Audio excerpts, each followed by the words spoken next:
Il y a quelques jours, Fabio Paratici, le directeur sportif de la Juventus de Turin, confirmait une nouvelle fois Maurizio Sarri comme entraîneur de la Juventus la saison prochaine. Également, il a aussi confirmé la prolongation prochaine de Paulo Dybala, mais le problème n'est pas là. Le problème, il est comment cette Juventus arrive à perdre des matchs alors qu'elle mène au score. Et surtout, c'est pas qu'elle mène au score au bout de 10 minutes, et après elle se fait rattraper sur les 80 dernières minutes. Non, elle se fait rattraper sur les 20 ou 30 dernières minutes d'un match. Alors que la Juventus avec 80 points joue le titre, tu as Udinese avec 36 points qui joue la relégation. Comment cette Juventus-là, avec quasiment 46 points ou 44 points d'écart entre ces deux équipes-là, cette Juventus arrive à perdre? Ça, je n'arrive pas à le comprendre.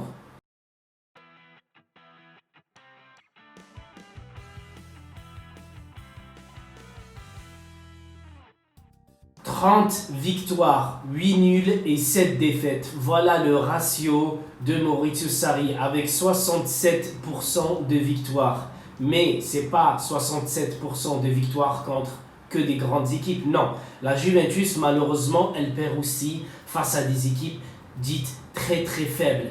Ça, je n'arrive encore pas à le comprendre. S'il vous plaît, aidez-nous à comprendre pourquoi cette Juventus-là, elle n'arrive plus à gérer. Alors que celle de Allegri ou de Antonio Conte, quand elle menait à peine 1-0, tu sais que le match est quasiment plié. Pourquoi? Parce que ces équipes-là, avec ces entraîneurs-là, elles jouaient énormément très bien en défense. Alors qu'avec Maurizio Sarri, pas du tout, pas du tout.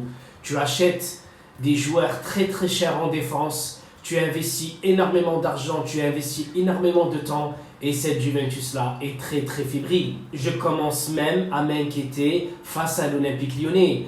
Je me dis souvent que cette Juventus-là est irrésistible, mais je ne parle pas de cette année, hein. Malheureusement je parle des années précédentes, parce que cette année-là, franchement, il y a des matchs où elle t'ennuie complètement, elle t'ennuie parce qu'elle n'arrive pas. Dès qu'elle a le ballon, elle commence à accélérer, et dès qu'elle arrive sur les 30 derniers mètres face à l'adversaire, elle ne joue plus, elle fait que tourner le ballon. Il n'y a pas de mouvement, il n'y a rien du tout, il n'y a que Paulo Dybala qui arrive à faire la différence. Mais en même temps, tu ne peux pas tout le temps compter sur lui. Lui, ce n'est même pas un Messi, parce que Lionel Messi, lui, il a tellement été extraordinaire pendant des années qu'il arrive quand même à sortir la tête de l'eau, alors que le Barça coule complètement. Et cette année-là, tu as Cristiano Ronaldo, la seule véritable satisfaction de cette équipe, c'est Cristiano Ronaldo, et pratiquement, s'il aurait marqué aujourd'hui, aurait été l'un, voire le meilleur buteur de l'histoire de la Juventus sur une ou deux saisons. Et ça, c'est incroyable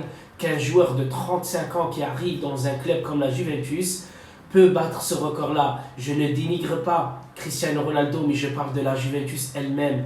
Elle n'arrive plus à construire de véritables stars. Dès que cette Juventus a de l'argent, elle commence à acheter à tout va. C'est bien d'acheter, c'est bien de concurrencer le Bayern Munich, le Real Madrid, l'FC Barcelone, mais le souci n'est pas là. Le souci, c'est que derrière ces clubs-là, ils arrivent à sortir des petites pépites. Alors que la Juventus, malheureusement, le seul qui était sorti, c'est Moïse Kean. Mais Moïse Kean, il a déjà été vendu l'année dernière. On n'entend plus parler de lui, alors qu'il aurait pu être intéressant dans cette Juventus-là. Il y a également d'autres satisfactions que sont Adrien Rabiot, la confirmation de Betancourt et Paulo Dybala qui a failli partir, alors que heureusement, lui, il a au moins le cœur. Bianconero, contrairement à certains dirigeants que je n'arrive plus à comprendre, comment vous voulez garder cet entraîneur-là?